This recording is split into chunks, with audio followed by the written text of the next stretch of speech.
नमस्कार दोस्तों, स्वागत है आप सभी का RP technical study YouTube channel में। तो दोस्तों, आज की इस वीडियो में अपन बात करेंगे कंप्यूटर से संबंधित सभी महत्वपूर्ण प्रश्नों के बारे में, जो कि 500 क्वेश्चंस की सीरीज चल रही थी, जिसका ऑनलाइन टेस्ट नंबर 3 करेंगे। तो यह बहुत इंपॉर्टेंट होने वाला है। तो वीडियो को ज़्यादा से ज़्यादा लाइक करके दोस्तों को शेयर कर दो और चैनल को कर लीजिए सब्सक्राइब अगर अभी तक नहीं किए हो तो चलिए शुरू करते हैं। तो दोस्तों, अपन ने 40 तक के क्वेश्चन देख लिए थे। आज बात करेंगे आगे के क्वेश्चंस की।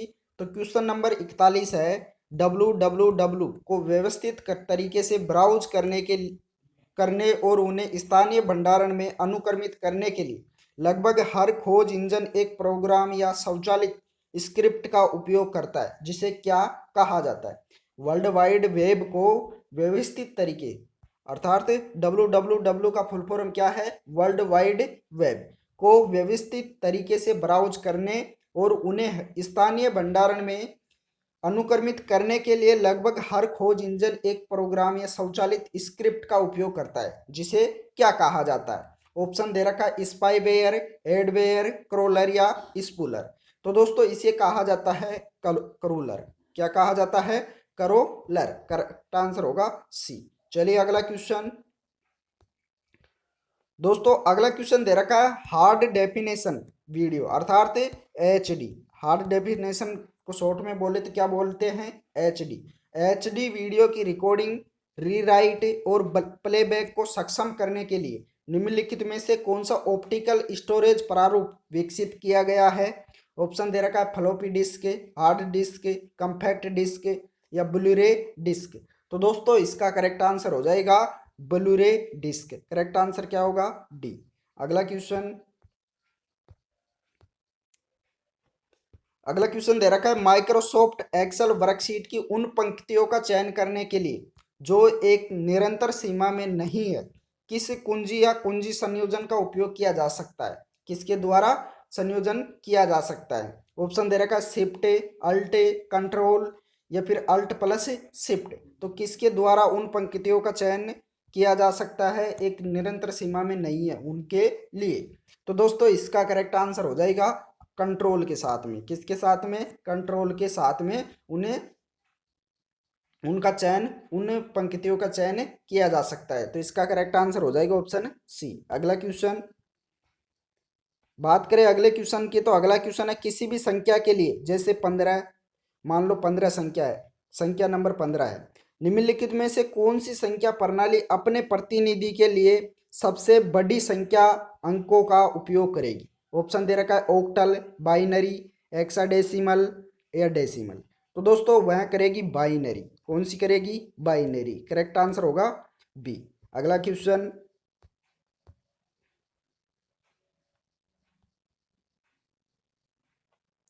अगला क्वेश्चन है निम्नलिखित में से कौन सा विकल्प कंप्यूटर बूटिंग प्रक्रिया का सबसे अच्छा वर्णन करता है?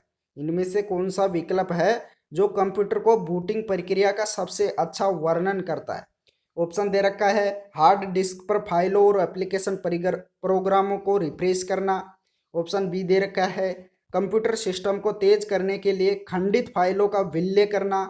ऑप्शन सी है ऑपरेटिंग सिस्टम को हार्ड डिस्क से मुख्य मेमोरी में लाना और कंप्यूटर को उपयोगकर्ताओं के प्रोग्राम्स को निष्पादित करने के लिए तैयार करना। ऑप्शन डी है ऑपरेटिंग सिस्टम का बैकअप बनाना। तो इसका करेक्ट आंसर हो जाएगा ऑप्शन सी। ऑपरेटिंग सिस्टम को हार्ड डिस्क से मुख्य मेमोरी में लाना और कंप्यूटर को उपयोगकर्ताओं के प्रोग्राम्स को निष्पादित करने के लिए तैयार करना। अगला क्वेश्चन अगला क्वेश्चन दे रखा है कंप्यूटर वर्ग विशेष की शब्दावली में GUI का फुल फॉर्म क्या है? पूर्ण रूप क्या है? तो GUI का फुल फॉर्म क्या होता है? इसका करेक्ट आंसर हो जाएगा ग्राफिकल यूजर इंटरफेस। GUI का फुल फॉर्म क्या होगा? Graphical user interface. Correct answer होगा बी।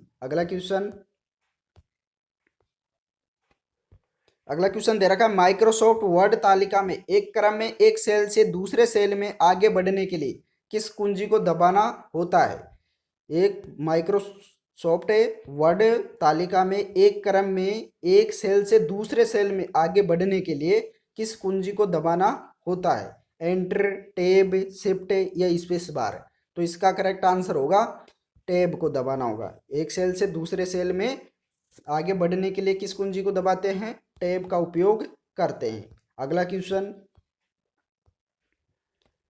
क्वेश्चन दे रखा है माइक्रोसॉफ्ट वर्ड में पृष्ठ के अंत में पैराग्राफ के किसी विशेष शब्द का विवरण लिखने के लिए निम्नलिखित में से किस विकल्प का उपयोग किया जाता है?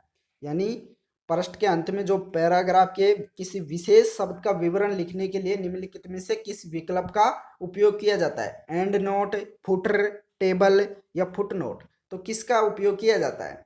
चलिए बताइए, आप भी बता सकते हैं कमेंट करके। तो इसका राइट आंसर हो जाएगा फुट नोट का उपयोग करते हैं। राइट आंसर होगा डी। अगला क्वेश्चन दे रखा है डैश उपयोगकर्ताओं और कंप्यूटर हार्डवेयर संसाधनों के बीच एक इंटरफेस के रूप में कार्य करता है। कौन करता है? Utility software, spreadsheet, operating system या कंप्रेशन सॉफ्टवेयर? तो कौन करता है? चलिए बताइए। तो इसका करेक्ट आंसर हो जाएगा ऑपरेटिंग सिस्टम। कौन करता है? Operating system.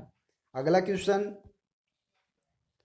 क्वेश्चन दे रखा फाइलों और फोल्डरों को कंप्यूटर हार्ड डिस्क पर डैश संरचना के रूप में व्यवस्थित किया जाता है।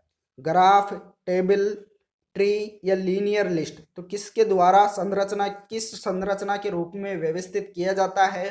तो इसका करेक्ट आंसर होगा सी, ट्री के रूप में। करेक्ट आंसर होगा सी। अगला क्वेश्चन दे रखा है माइक्रोसॉफ्ट वर्ड 2016 में निम्न में से कौन सा विकल्प एक वैध मेन्यू आइटम नहीं है? इनमें से वैध मेन्यू आइटम नहीं है एमएस वर्ड 2016 में। तो इसका करेक्ट आंसर हो जाएगा टूल्स। कौन है?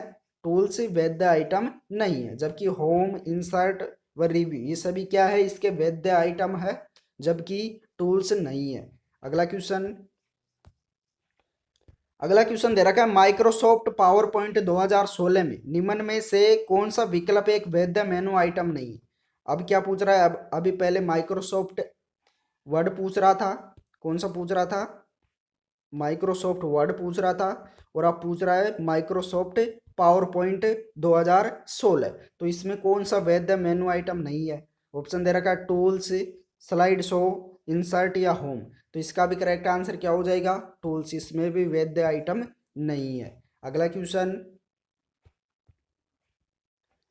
क्वेश्चन दे रखा है निम्नलिखित में से कौन सा प्रिंटर एक एक सीट के बजाय निरंतर पेपर का उपयोग कर सकता है? कौन सा सीट है?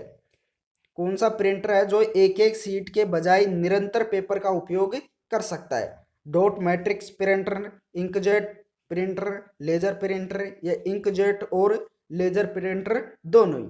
तो कौन सा है जो एक सीट के बजाय निरंतर पेपर का उपयोग कर सकता है? कौन सा प्रिंटर है इनमें से? तो इसका करेक्ट आंसर होगा dot matrix printer. Right answer क्या होगा? Dot matrix printer. Correct answer होगा ऑप्शन ये। अगला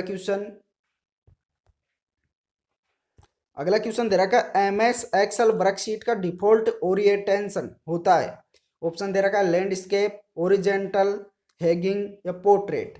तो कैसा होता है एमएस एक्सेल वर्कशीट का डिफॉल्ट ओरिएंटेशन? तो इसका करेक्ट आंसर हो जाएगा ऑप्शन डी, पोर्ट्रेट। कैसा होता है? पोर्ट्रेट। करेक्ट आंसर होगा डी। अगला क्वेश्चन दे रखा है जब किसी माइक्रोसॉफ्ट एक्सेल एप्लीकेशन को खोला जाता है तो दिखाई देने वाली डिफॉल्ट स्क्रीन को क्या कहा जाता है? वर्कशीट, टेबल, डेटाबेस या डॉक्यूमेंट्स? क्या कहा जाता है? इसका राइट आंसर होगा वर्कशीट। क्या कहा जाता है? वर्कशीट। अगला क्वेश्चन दे रखा है निम्नलिखित में से किस सॉफ्टवेयर का उपयोग डाटा को पंक्तियों और स्तंभों के ग्रिड में व्यवस्थित करने के लिए किया जाता है? Presentation software, multimedia software, word processor या स्प्रेड शीट? तो कौन सा है? इसका राइट आंसर हो जाएगा डी, स्प्रेड शीट का राइट आंसर होगा डी। अगला क्वेश्चन दे रखा है दिए गए विकल्पों में से कौन सा विकल्प बाकी सबसे अलग है? इनमें से कौन सा विकल्प सबसे अलग है? चलिए बताइए क्या होगा इसका correct answer? Thermal printer, dot matrix printer, inkjet printer या लेजर प्रिंटर? तो कौन सा विकल्प सबसे अलग है इनमें से? 3 तो एक है जबकि एक अलग है, कौन सा है? इसका राइट आंसर हो जाएगा ऑप्शन में बी, डॉट मैट्रिक्स प्रिंटर। अगला क्वेश्चन दे रखा है माइक्रोसॉफ्ट वर्ड दस्तावेज में टेक्स्ट पर लागू किया जा सकने वाला सबसे छोटा फॉन्ट आकार कितना है? 1, 8, 10, 12। तो सबसे छोटा फॉन्ट आकार है 1। राइट आंसर क्या होगा? ये। अगला क्वेश्चन, ईमेल सर्विस के संबंध में पीओपी का अर्थ क्या है? Popular office protocol, primary organisation protocol, post organisation protocol या पोस्ट ऑफिस प्रोटोकॉल। तो क्या है पीओपी का अर्थ? इसका राइट आंसर होगा डी। क्या होगा? D, post office protocol. Right answer होगा डी। अगला क्वेश्चन दे रखा, विंडोज के लिए गूगल क्रोम वेब ब्राउजर में एक नया टैब खोलने के लिए कीबोर्ड शॉर्टकट क्या है? क्या है? इसका राइट आंसर हो जाएगा Ctrl+T। राइट आंसर क्या होगा? Ctrl+T। तो दोस्तों इस वीडियो में इतना ही। वीडियो पसंद आया हो तो लाइक कीजिए और अपने दोस्तों को शेयर कीजिए, और जिसने भी चैनल को सब्सक्राइब नहीं किया तो सब्सक्राइब भी कर लीजिए। Thank you.